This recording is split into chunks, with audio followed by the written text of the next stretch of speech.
Hola, hermanos, buenas noches. Gracias al Señor por este tiempo que nuevamente Él nos concede. Esta es la séptima vez, séptimo viernes que podemos estar juntos.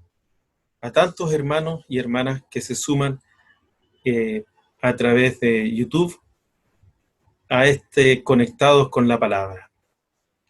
La primera vez fue cercano al 17 de abril y compartió nuestro querido hermano Roberto ¿Por qué Dios permite el mal? Y cómo ha pasado el tiempo, ¿verdad? Nuevamente vamos a tener la dicha de que nuestro querido hermano nos pueda compartir la palabra del Señor en este día.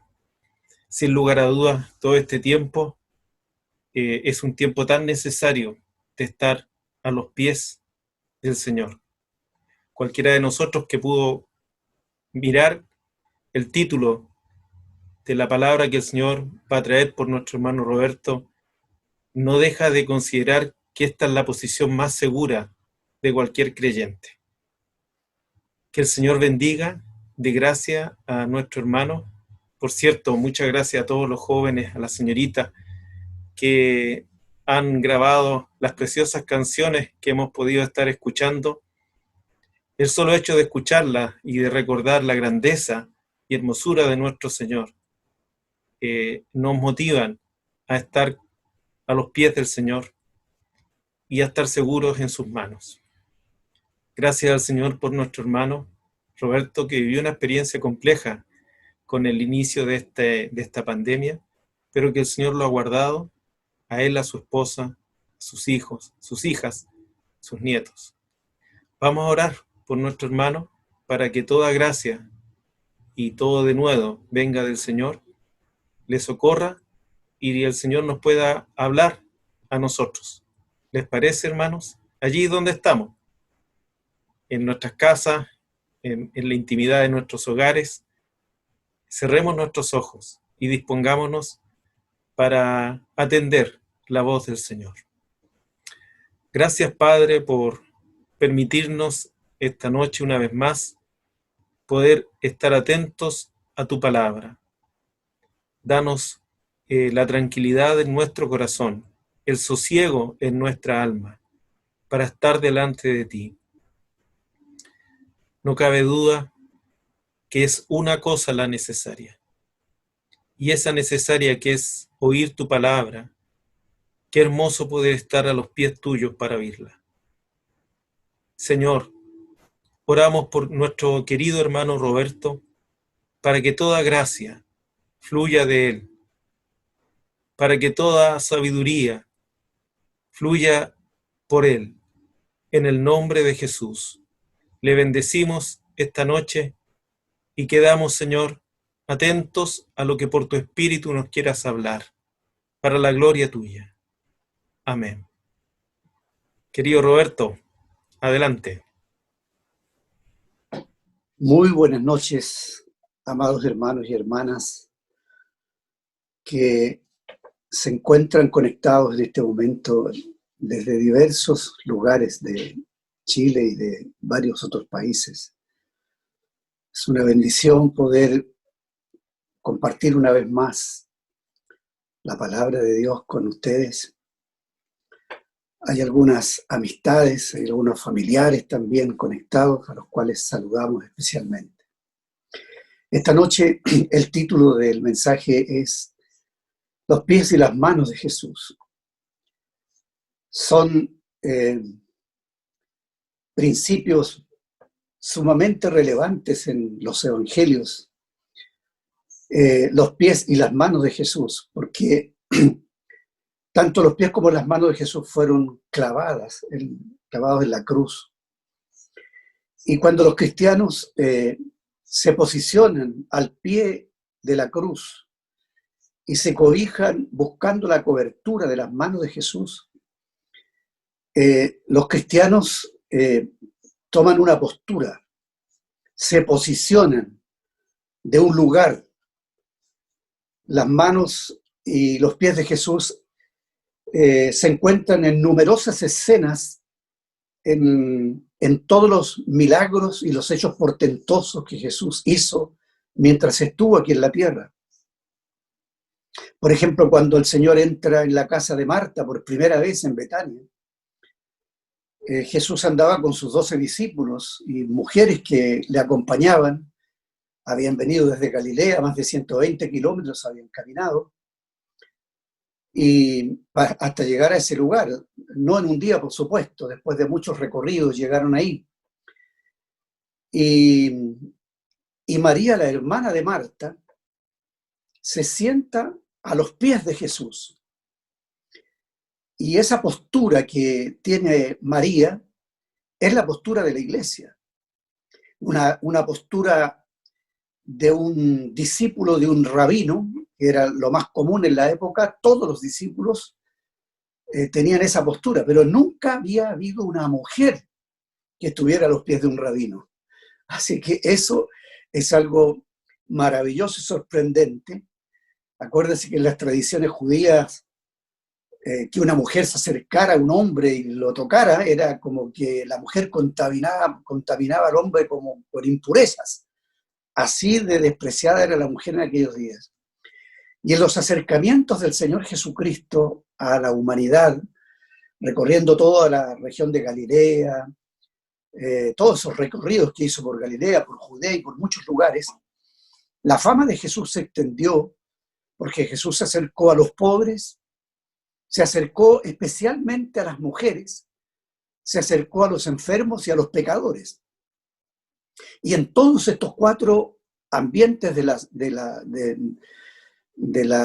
la ciudadanía que había en Israel en aquellos días, se encuentran personas que caen rendidas a los pies de Jesús por diversos motivos, principalmente por lo extraordinario de los milagros que hacía Jesús.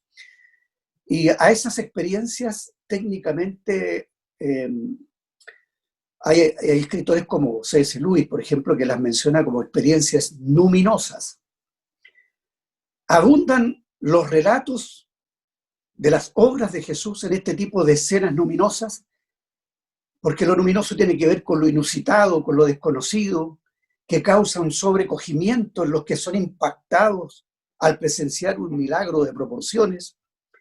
Surge un temor reverente que los hace postrarse ante los pies de Jesús, de ver que esta persona es tan grandiosa, y al quedar estupefactos con el poder de esas maravillas, esta gente no hace otra cosa que postrarse ante los pies de Jesús. Vea la importancia de estos relatos y cómo cada vez que suceden, la gente cae postrada a los pies de Jesús, rendidos a los pies de Jesús, o admirados, maravillados a los pies de Jesús.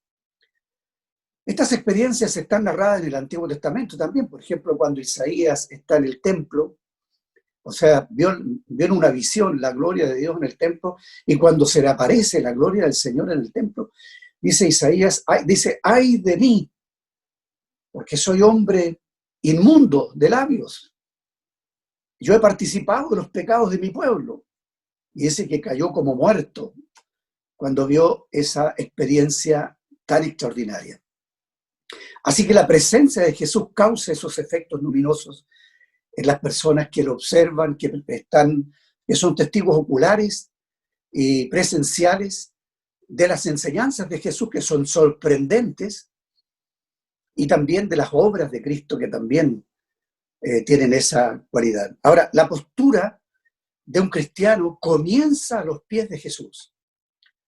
La vida de un cristiano comienza rindiéndose a Cristo, y sin este reconocimiento, como consecuencia de estar ante esta escena, de ver a Cristo crucificado, de ver sus pies que han sangrado, sus manos que han sido clavadas, en todo ello la persona que se convierte a Cristo ve su redención, ve el precio que costó su vida, el valor que le puso Dios a su vida, y en consecuencia cae rendido. Y ahora, sin esa experiencia, una persona no es cristiana. Hay gente que puede ser cristiana por tradición, por cultura, por ciertos valores, pero básicamente ser cristiano es cuando una persona reconoce el valor de la gestión redentora de Cristo en la cruz del Calvario, donde sus manos y sus pies fueron clavados. En ese momento, la persona se despoja de todo su ser. Allí en ese momento encuentra el fin de sí mismo y comienza una nueva vida. Allí confiesa sus pecados, sus malos caminos, y lo hace porque ha visto quién es aquel que está allí con los pies clavados. Y previamente ha escuchado que quién fue el que hizo eso fue Jesús, y lo hizo por toda la humanidad. Y comprende cuál fue la misión y el mensaje de Cristo. Y la grandeza de ese conocimiento lo hace postrarse a los pies de Jesús. Ahí en ese momento trae las cargas, sus temores, sus logros, sus fracasos. Sabe que no puede continuar viviendo de la manera que lo ha hecho y se arrepiente de todo y pide perdón. Allí llora, gime, clama y se conmueve hasta las entrañas al experimentar la presencia de aquel por quien se encuentra postrado a sus pies. Y es que los pies de Cristo hablan. Esos pies de Cristo que transitaron por los caminos de Galilea, por esa tierra de gentiles, esa tierra oscura de ignorantes, que los del centro del país los tenían como ignorantes. Había una profecía que hablaba de que la tierra de sombra y de muerte, esa tierra oscura, un día vería la gran luz. Y así ocurrió. Cuando Cristo recorrió las aldeas, las sinagogas, recorrió los caminos, los desiertos, el mar de Galilea, todos esos lugares geográficos que fueron transitados por los pies de Jesús tienen significado. Y significan dos cosas. Primero, significa que los caminos por donde anduvo Jesús, representan los caminos de Dios. Porque los caminos de Dios se comparan con las leyes de Dios, se comparan con los estatutos de Dios, con las verdades de Dios, con los preceptos, con los mandamientos, con todos los valores de la palabra de Dios. Y Cristo es la palabra de Dios encarnada. Cristo es toda la ley encarnada. Fíjese que en el Salmo 119 se mencionan 8 sinónimos de la ley. Y uno de ellos son los caminos. Y cómo el creyente que se relaciona con Dios ama los caminos de Dios, ama los preceptos de Dios y los guarda. Y le pide a Dios que lo vivifique conforme a esos principios. Y Cristo encarnó toda esa palabra. Ahora, la ley es el carácter de Dios. Y Cristo encarnó el carácter de Dios. Por lo tanto, cuando Jesús anduvo por esos caminos, anduvo por los caminos donde había gentes que necesitaban conocer los caminos de Dios. Y al conocerlo a Él, conocerían el carácter de Dios. Y por lo tanto, al conocer el carácter de Dios a través de Cristo, verían a Dios mismo, conocerían quién es Dios. En segundo lugar, el significado de los montes y los valles que fueron transitados por el Señor Jesucristo en esas regiones, cuando subió a la cumbre del Hermón, cuando Jesús estuvo en los diferentes montes que rodean la ciudad de Jerusalén, entre ellos el Monte de los Olivos, los montes y los valles por donde Jesús pronunció grandes discursos. Entonces, montes y valles representan dos tipos de personas. Representan a los que están en las alturas de la vida comercial, en las alturas de la vida política, en las alturas de la vida religiosa, en las alturas de lo intelectual y de lo social. Pero también están aquellos que están en los valles de la miseria, del dolor, que están agobiados por sus traumas y frustraciones y que no ven cómo podrán salir del hoyo en que se encuentran. Ante los pies de Jesús se han postrado personajes tremendos, magistrados, científicos, empresarios, reyes, músicos, escritores, como también las gentes del más bajo estrato social. Ambos grupos se han dado cuenta que la vida sin Cristo no tiene sentido, por lo que vienen a sus pies por un cambio de vida. Postrados a los pies de Jesús, encontramos en pasajes como Lucas capítulo 5, versos 8 y 12, encontramos a Pedro, que cuando Jesús lo manda y le dice, boga mar adentro, no habían pescado nada. Y cuando entra en el mar, dice, Pedro, no hemos pescado nada, hemos estado toda la noche pescando y no hemos encontrado nada, pero en tu palabra voy a ir. Y cuando entra en el mar y tira la red, con todos los que lo acompañan, llenaron 2 barcas. Y las mallas, las redes se rompían del peso de tantos peces que pescaron. En pleno día, cuando los pescadores pescan de noche. Cuando Pedro vuelve y se acerca a la orilla y se encuentra con Jesús, se postró de rodillas ante el Señor Jesucristo.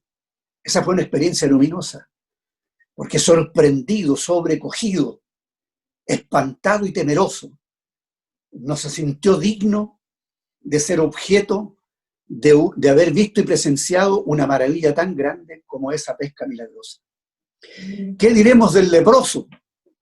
Que no sé si saben lo que significaba en esa época estar contaminado con lepra. Un leproso iba gritando por la calle, estoy impuro, y era como decir, apártense de mí porque los puedo contaminar.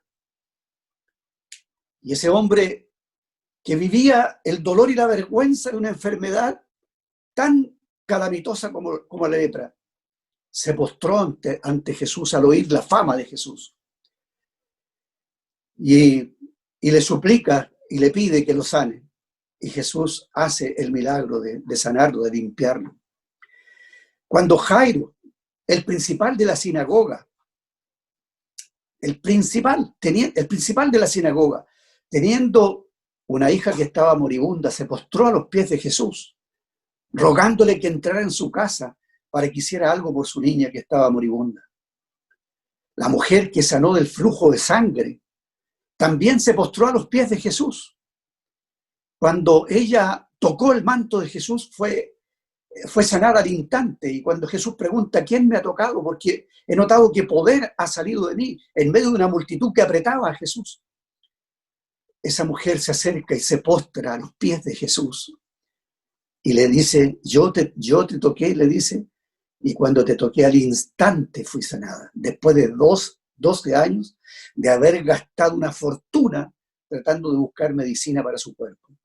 Entonces las experiencias de personas que cayeron postradas a los pies de Jesús porque fueron sanadas, porque fueron tocados, porque vieron un milagro, porque presenciaron una obra portentosa, la admiración los hizo caer rendidos a los pies de Jesús. Vamos a mirar ahora la experiencia de la mujer pecadora. Esa mujer que entró en la casa de Simón el fariseo, como nos relata Lucas capítulo 7, el verso 36 adelante. No tenemos tiempo de ver toda la historia, solamente quiero relatar el incidente de que esta mujer, que seguramente todo el pueblo sabía qué clase de mujer era, y entra a la casa del fariseo con un coraje tremendo. Lleva consigo un frasco de alabastro, era un perfume carísimo. En ese momento, Jesús estaba a la mesa.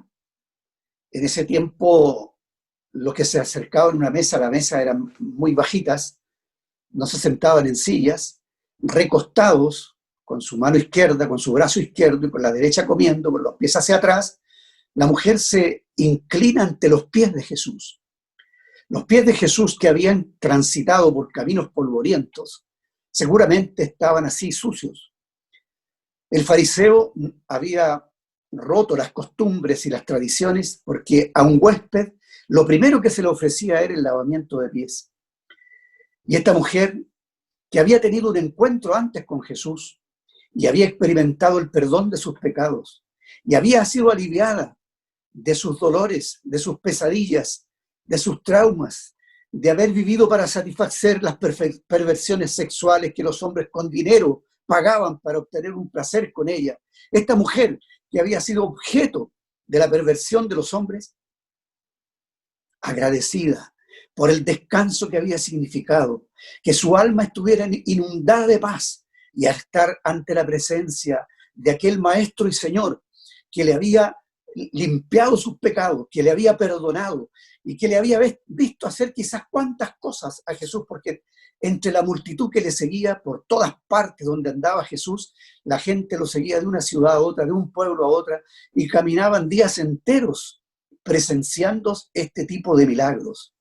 Entonces esta mujer se pone a llorar, se desata el cabello, al no tener a mano una toalla, empieza a regar con sus lágrimas, lágrimas de conmoción, lágrimas de adoración, lágrimas de gratitud, lágrimas de una conmoción emocional profunda, porque esta mujer sabe y ha experimentado el perdón, y con esto sabe y ha experimentado que su alma está inundada de una paz inconmensurable. Entonces esta mujer representa a todos los pecadores, a todos los que hemos caído arrepentidos y quebrantados a los pies de Jesús, porque hemos experimentado el inicio de una vida nueva desde el día que a los pies de Jesús hemos dejado el pasado de cargas amargas, y todo ha cambiado. Ha habido un antes y un después, y en todos los casos de personas de diversos estratos sociales que se postraron a los pies de Jesús, observamos que hubo un reconocimiento del poder y la grandeza de Jesús para acercar el reino de Dios a los pobres, a los enfermos, a los pecadores y a las mujeres especialmente. Todos ellos, marcados por el sufrimiento, se postraron a los pies de Jesús y hallaron consuelo. Ahora les invito a mirar otra escena que se encuentra en el Evangelio de Juan. En realidad, esta escena es la alimentación de los 5.000. Hemos mirado en todo lo que he dicho hasta aquí el valor que tiene caer postrado a los pies de Jesús. Pero ahora quiero mostrarle esta otra postura que todos los cristianos sabemos y hemos experimentado el valor que tiene esta postura. Quiero mostrarles el valor que tiene colocar la vida en las manos de Jesús. Esta es la experiencia de cuando Jesús hace un primer retiro. Había recorrido 3 veces toda la región de Galilea, que son 80 kilómetros de largo por 40 de ancho en ese tiempo. Y los milagros, los portentos que se cuentan de Jesús todavía, o sea, no están todos registrados, porque si se contara todo lo que Jesús enseñó y todo lo que dijo y todo lo que hizo, el apóstol Juan nos dice que no cabrían en el mundo los libros que se podrían escribir. Así que lo que tenemos es suficiente para valorar que estas narraciones de los portentos de Jesucristo son suficientes para caer rendido a sus pies y confiar en sus manos. Este milagro es el único milagro que está relatado en los 4 evangelios. Y cada evangelista puso la impresión que le causó a él en ese momento. Una multitud le sigue. Está Jesús en una región al nororiente de Galilea, en una parte desértica, porque ha buscado un lugar para descansar con sus discípulos. Pero la gente, la multitud, al saber que se había ido a ese lugar, lo sigue. Y llegan, y en ese momento hay 5.000 hombres. Y Mateo nos dice que, Marcos nos dice que cuando Jesús vio esta multitud, levantó sus ojos y tuvo compasión de ellos. Porque dice que los vio como ovejas sin pastor. Qué impresionante. El relato, también Mateo nos dice que Jesús tuvo compasión por esa multitud. Y dice que empezó a sanar a los enfermos. Imagínense, 5.000 hombres, sin contar mujeres y niños, deben haber sido más de 15.000 o 20.000 personas. Jesús estuvo todo el día sanando enfermos y enseñando muchas cosas. Así nos dicen los diversos relatos. Es interesante que Lucas subraya este aspecto de Jesús, la compasión por los pobres, la compasión por los oprimidos, la compasión por los desamparados, la compasión por los enfermos, la compasión por los pecadores, como ovejas sin pastor. ¿Qué son las ovejas sin pastor? Son ovejas que están expuestas a los lobos rapaces, expuestas a ser violentadas en cualquier momento. Así es la pobreza de nuestra humanidad. Así es lo débil que somos ante la mirada del Señor Jesucristo. Es interesante que Lucas subraya la compasión que tiene Cristo por este tipo de personas, porque Él vino a acercar el reino a este tipo de personas. Entonces, en contraste con uno de los pensamientos filosóficos de los griegos, acuérdense que Lucas era griego, y Lucas nos subraya eso de la compasión de Cristo, porque Lucas, como griego, conociendo la cultura helénica, en esa cultura, la divinidad no tenía sentimiento alguno. Si hacía frío, era como el que no sintiera frío. Si alguien estaba pisando las brasas ardiendo, no sentía frío, que se estaba quemando, no sentía el dolor que se estaba quemando. Así que ante las experiencias que los seres humanos conocían como experiencias que estaban cargadas de sentimientos, de sensaciones, en esa filosofía no existía tal sentimiento de compasión por el dolor de los demás. En este sentido, lo divino que Lucas nos presenta de Jesucristo es la compasión que Dios siente por los seres humanos. Entonces ahora, Lucas nos describe cómo Jesús le dice a Juan nos dice, el Evangelio de Juan nos dice, que Jesús le dijo a Felipe para probarlo, le dice, ¿de dónde vamos a sacar comida para alimentar tanta gente? Ya había caído la tarde, habían estado todo el día en ayuno sin comer nada, y no había almacenes cerca donde comprar. Felipe saca la cuenta, hace cálculos matemáticos y calcula que para esa multitud 200 denarios, que eran 200 días de sueldo de un trabajador, no alcanzaban para cubrir la alimentación de esos 5.000 hombres. Después aparece en la escena, según nos cuenta Juan, aparece Andrés.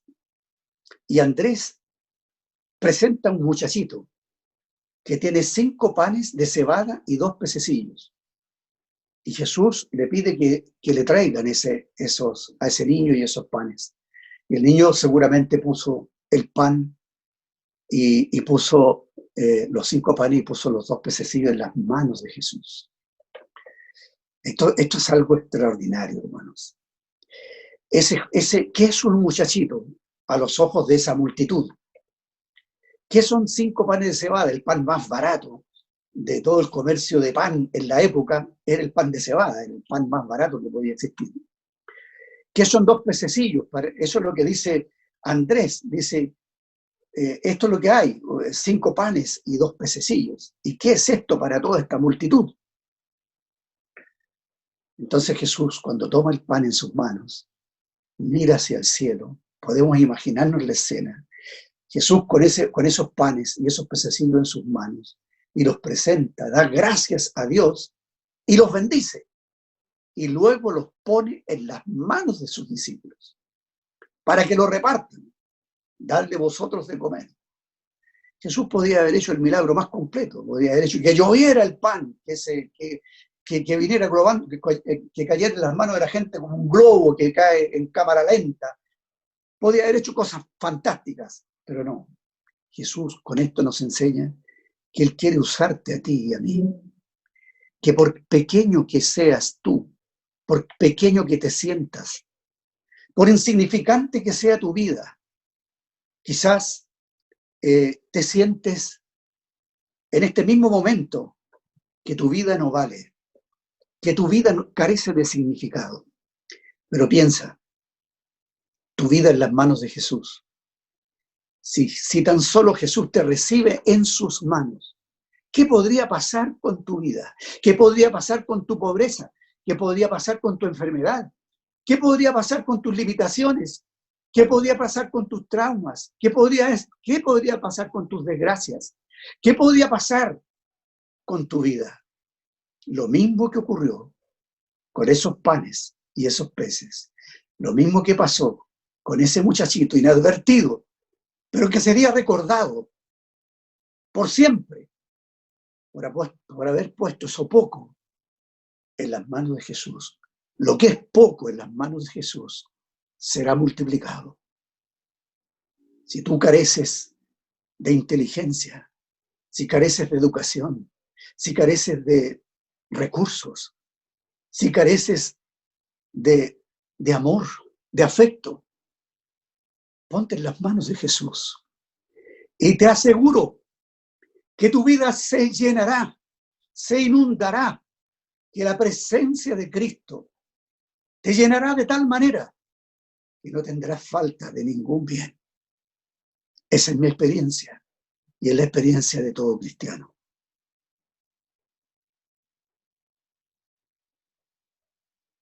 Mira, pon fe en las manos de Jesús, pues Él prometió: mis ovejas oyen mi voz y yo las conozco y me siguen y yo les doy vida eterna y no perecerán jamás, ni nadie, escucha, ni nadie las arrebatará de mi mano.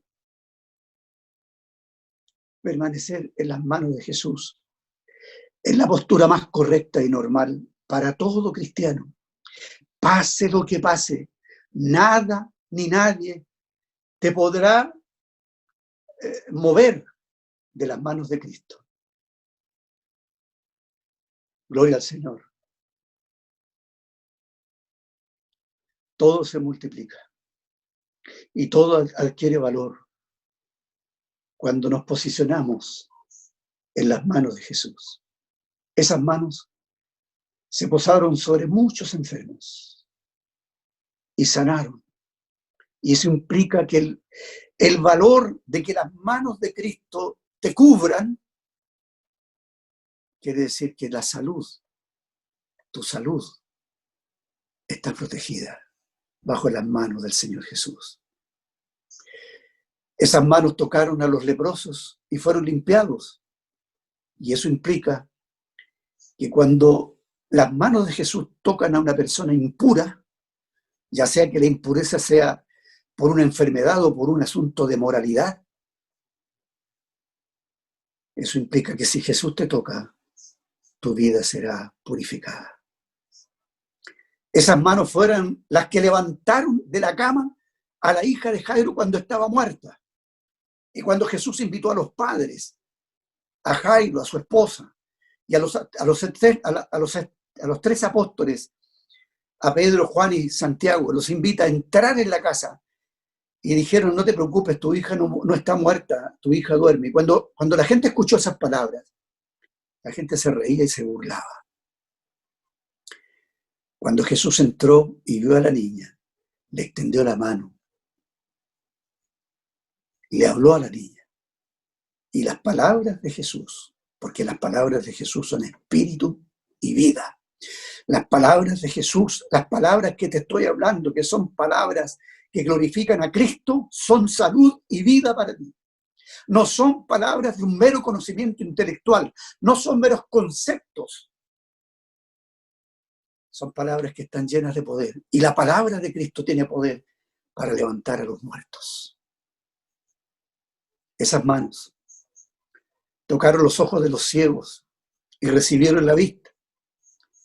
Y eso implica el valor que tiene la visión de ver colores, imágenes, paisajes, personas, diseños. La gracia que hay de saber el peligro de por dónde caminan tus pies. Que cuando estás enhebrando una aguja, si no tienes la visión, no podrás enhebrarla. Ahora hay agujas que son para ciegos también.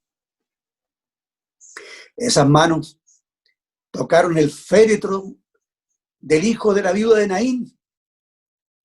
Y cuando Jesús con sus manos tocó el féretro y le habló al joven, le dijo: joven, con las manos puestas en el féretro, a ti te digo, levántate. Y ante la gran multitud que presenciaba ese milagro, ese joven se levantó y se acercó a su madre. Y eso implica el valor que tiene colocarse bajo la cobertura de Cristo. Una viuda por la que Cristo sintió compasión porque sabía que sin marido y sin hijo único, no tendría sustento. Pero ganarse bajo las manos de Jesús es tener seguro el sustento. Esas manos destaparon los oídos de los sordos y fueron sanados. Y ellos adquirieron el valor de comunicarse y entender a los demás. Pero te advierto una cosa, esas mismas manos te invitan a humillarte bajo ellas, pues Dios resiste a los soberbios y da gracia a los humildes. Humíllate bajo esa poderosa mano y verás cómo tu cabeza será levantada. Hace tiempo atrás conocí a una mujer misionera que había estado en Estados Unidos por muchos años y llegó aquí al barrio de Providencia a evangelizar. Y ella tenía una multitud de gente con la cual oraba. Y al conocer algunas de mis canciones, me pidió que escribiera una canción pensando en que el ministerio de ella era rogar por los enfermos. Y escribí esta canción, que la letra dice así: deja que el Señor te toque hoy, deja que te sane su virtud. Puedes ver su mano extendida que te dice ven, oh ven a mí. Tienes que saber que en Jesucristo hay salud y vida para ti. Deja que el Señor quite tu dolor. Pon tu esperanza en Él. Ven, acércate a Jesús. Trae tus cargas y temores, tus miedos y ansiedades. Deja que Él te toque hoy. Las manos y los pies de Jesús marcados por sus clavos. Capítulo 24 de Lucas. Esta es una palabra impresionante y será como la palabra de despedida esta noche. En ese párrafo, el Señor Jesucristo se aparece en medio de un cuarto donde los discípulos estaban con la puerta cerrada. Jesús había resucitado de entre los muertos. Y repentinamente están los 12 reunidos. Tal vez estaban lamentando lo que había sucedido. Y cuando se aparece Jesús, se asustaron. Esta es otra experiencia luminosa. Es una experiencia extraordinaria porque ante lo inusitado, ¿cómo puede una persona entrar a una habitación donde la puerta está trancada? Es que el cuerpo de Jesús resucitado había vencido la materia y ellos pensaron que era un fantasma el que había entrado a la habitación. Y cuando Jesús los entra, dice, mientras ellos aún hablaban de estas cosas, Jesús se puso en medio de ellos y les dijo, paz a vosotros. Entonces, espantados y atemorizados, pensaban que veían un espíritu, pero Él les dijo, ¿por qué estáis turbados y vienen a vuestro corazón estos pensamientos? Mirad mis manos y mis pies, que yo mismo soy. Palpad y ved, porque un espíritu no tiene carne ni huesos como veis que yo tengo. Y diciendo esto, les mostró las manos y los pies. Gloria al Señor. Fueron las manos y los pies que tenían las heridas de los clavos en la cruz. La evidencia externa, tangible y palpable. Ved, tocad mis manos y mis pies. Confundidos, los discípulos de Jesús, al verlo entrar, Jesús les dice, miren mis manos y mis pies. Yo mismo soy. Palpad y ved, porque un espíritu no tiene carne ni huesos, como veis que yo tengo. Diciendo esto, le mostró las manos y los pies. Estas manos y los pies de Cristo llevarán los clavos marcadas por los clavos de la cruz. Serán objeto de admiración por toda la eternidad, porque son la evidencia visible y tangencial de la muerte y la resurrección de Jesucristo en su estado de humanidad. Las señales milagrosas de Jesús no caben en aquello que la literatura califica como mitos. Los testigos presenciales y oculares de las enseñanzas y obras de Jesús han trascendido los espacios del tiempo por generaciones hasta hoy, y así será por toda la eternidad. La sangre del Cordero será objeto de cánticos y alabanzas en el cielo por toda una eternidad. Cuando los oficiales de la religión judía pedían señales para poder creer, y esto lo hicieron después del milagro de la alimentación de los 5.000, pedían, ¿qué señal haces tú para que te podamos creer? Mira, qué absurdo lo que estaban diciendo. No pudieron ver que la señal más contundente que la humanidad haya podido presenciar desde el inicio de la fundación del mundo es la presencia de Dios en Jesucristo pisando aquí la tierra. Qué tremendo que los judíos no pudieron creer en Jesús hasta el día de hoy. Su entendimiento está embotado. Finalmente, para terminar, con esto concluyo. Cuando Jesús resucitado, después de haber estado 40 días con sus discípulos, instruyéndoles respecto al reino de Dios y dando evidencia tangible y visible de su resurrección, los llevó a Betania. Y alzando sus manos, en el momento ya de partir, los bendijo y fue llevado arriba al cielo. Hasta el último instante de su vida en la tierra, Jesús usó de sus manos, dando una señal de cobertura, de bendición y un hasta pronto. Te invito a poner tu vida a los pies y en las manos de Jesús. Te invito a tener esta postura para el resto de tu vida, viviendo a los pies y en las manos de Jesús. Que el Señor les bendiga. Amén. Hermano Cristian. Qué bueno escuchar una palabra así esta noche, un llamado que nos ha hecho el Señor a través de nuestro querido hermano Roberto a estar a los pies de Jesús.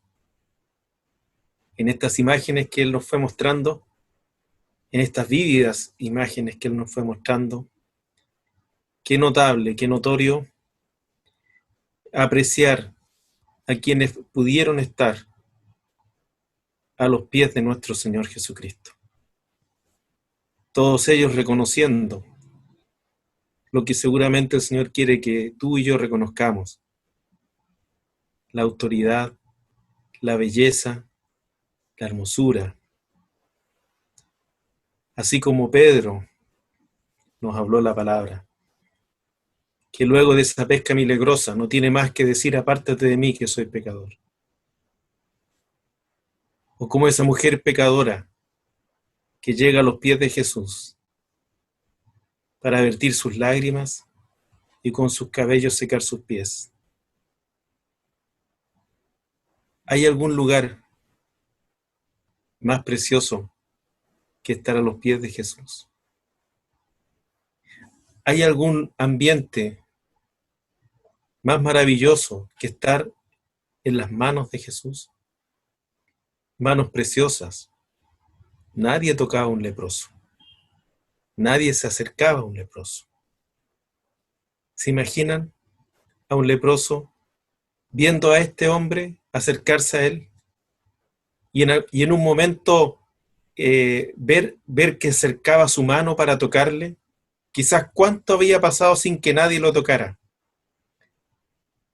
Pero estaba Jesús, precioso Jesús, y su mano la puso sobre el leproso. Gracias al Señor por el llamado que esta noche Él nos hace. No que Él necesite que nosotros estemos a sus pies. Somos nosotros los que necesitamos estar a sus pies.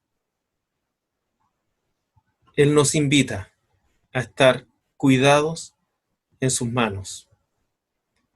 Y con esa fe, esta noche agradecemos al Señor. Es posible que en la intención del Señor, por medio de lo que nos habló Roberto, haya habido una palabra específica que haya llegado a algún corazón, a alguna vida, que la necesitaba, y que el Señor permitió esta noche que de manera muy clara esa palabra pudiese hablar a tu corazón. ¿Qué harás con esa palabra que el Señor te dijo? ¿Qué harás con ese entendimiento que el Señor por su gracia volcó esta noche y que tú pudiste oír? El llamado es a estar a los pies del Señor y confiarse en las manos del Señor. No sabemos qué va a ocurrir, pero sí sabemos dónde podemos estar. Sea el nombre del Señor bendito. Así que si esta noche tú has escuchado el llamado del Señor y tal vez por tiempo el Señor te ha estado rodeando con su palabra, el Señor te ha estado rodeando con sus afectos, y esta noche ha sido más profunda esa palabra, te invito a orar para concluir esta preciosa noche. Orar en la actitud correcta, orar en la dependencia correcta. Señor, gracias por tu palabra esta noche. Sin lugar a dudas, tu palabra, que es más cortante que toda espada de 2 filos, ha podido traspasar muchos corazones de quienes están oyendo. Y queremos orar en particular por aquellos que están escuchando tu voz, oyendo tu palabra, entendiendo tu llamado, y en la tremenda contradicción, tal cual Pedro, de saberse pecadores. Pero esta noche tú extiendes tu mano. Esta noche tú muestras tu misericordia. Esta noche allí donde estamos, rendidos a tus pies, oramos para que tú nos recibas en tu gracia y en tu misericordia. Y también oramos, Señor, para que venga paz en los hogares de todos nuestros hermanos, en las vidas de todos aquellos que han escuchado. En el nombre de Jesús. Amén. Queridos hermanos y hermanas, muchas gracias por acompañarnos. Conectados con la palabra, ha sido un lindo ambiente para poder encontrarnos con la palabra del Señor. Señor les guarde, Señor les bendiga, sean todos bendecidos, prosperados. Amén.